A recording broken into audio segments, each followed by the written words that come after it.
तो फ्रेंड्स आज एक छोटी सी लर्निंग शेयर करूंगा जो कि है महाभारत से। तो बेसिकली जब भी महाभारत की बात होती है तो मैक्सिमम एग्जांपल्स जो हमें सुनाई देते हैं वो अर्जुन के सुनाई देते हैं कि अर्जुन वाज वेरी फोकस्ड। जब द्रोणाचार्य ने वो टेस्ट लिया तो Arjun was the only one जिसका फोकस सिर्फ और सिर्फ अपने टारगेट पे मतलब चिड़िया की आंख पे था। पर अकॉर्डिंग टू मी जिससे सबसे ज्यादा सीख ली जानी चाहिए महाभारत में, जिस कैरेक्टर से सबसे ज्यादा सीख ली जानी चाहिए महाभारत में, वो है युधिष्ठिर महाराज।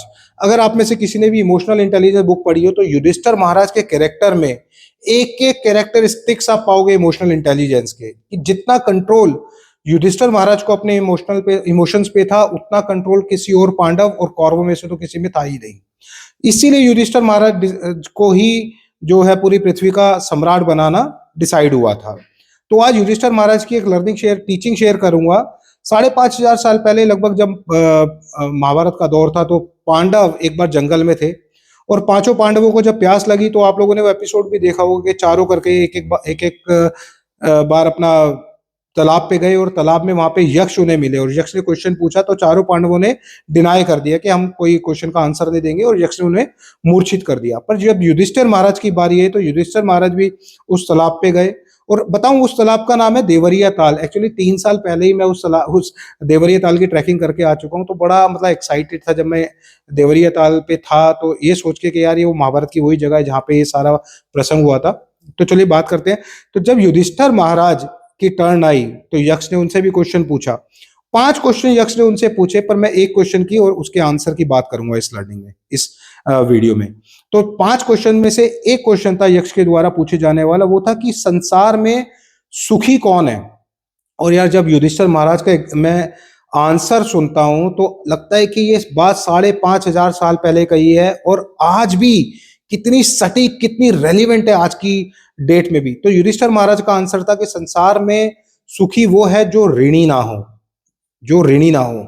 तो यार ये बात जब भी मैं एनालाइज करता हूँ, थोड़ा सा इसके बारे में सोचने की कोशिश करता हूँ तो दिमाग में यही आता है कि कितनी रेलिवेंट बात है। हम लोग हैप्पीनेस, सुखी, संसार में सुखी कौन है, हैप्पीनेस क्या है, सक्सेस क्या है, इन सब की बहुत बातें करते हैं। बट एक्चुअल में युधिष्ठिर महाराज ने एक लाइन में आंसर दे दिया कि जिसके ऊपर ऋण नहीं है वही संसार में सुखी है। Actually he is the happiest one. तो जब मैं और आजकल हम लोग देखते हैं कि 70% लोगों को तो नींद ही नहीं आ रही क्योंकि ईएमआई के डर से। 70% से लोग स्लीपिंग पिल्स खा के सो रहे हैं, लोग अल्कोहल का सहारा ले रहे हैं कि किसी तरह उन्हें रात में नींद आ जाए क्योंकि ईएमआई का बर्डन इतना ज्यादा है।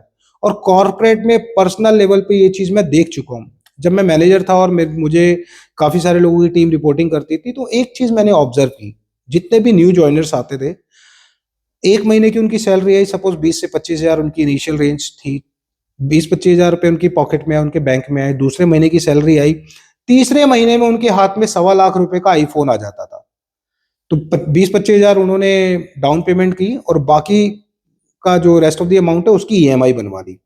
जहां उनके अकाउंट में 1-1.5 लाख रुपया इकट्ठा हुआ, 4-5-6 महीने की सैलरी इकट्ठी हुई, उनके पास 7-8 लाख रुपए की गाड़ी आ जाती थी।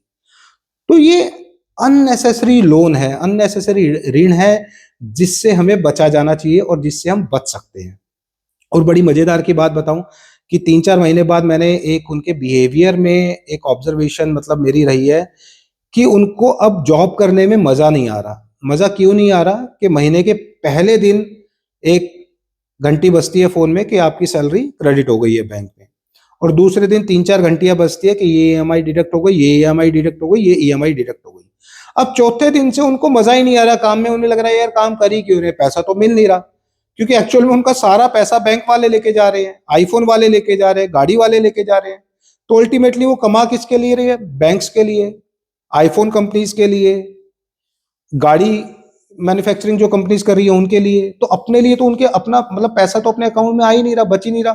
तो मोटिवेशन उनका वहां पे खत्म हो जाता है। फिर वो अनमने मन से पूरा महीना काम करते हैं, लास्ट वीक फिर वैसी हालत, थोड़ा सा टाइट सिचुएशन और फिर से 1 तारीख का इंतजार, और same cycle repeat repeat repeat repeat होते हुए ऐसे कई साल निकल जाते हैं।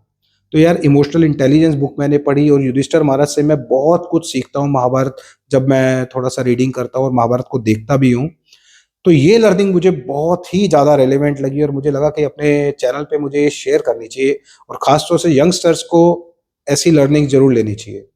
तो आज के वीडियो में इतना ही। अगले वीडियो मैं फिर से आप लोगों से मिलता हूँ, तब तक के लिए thanks and all the best.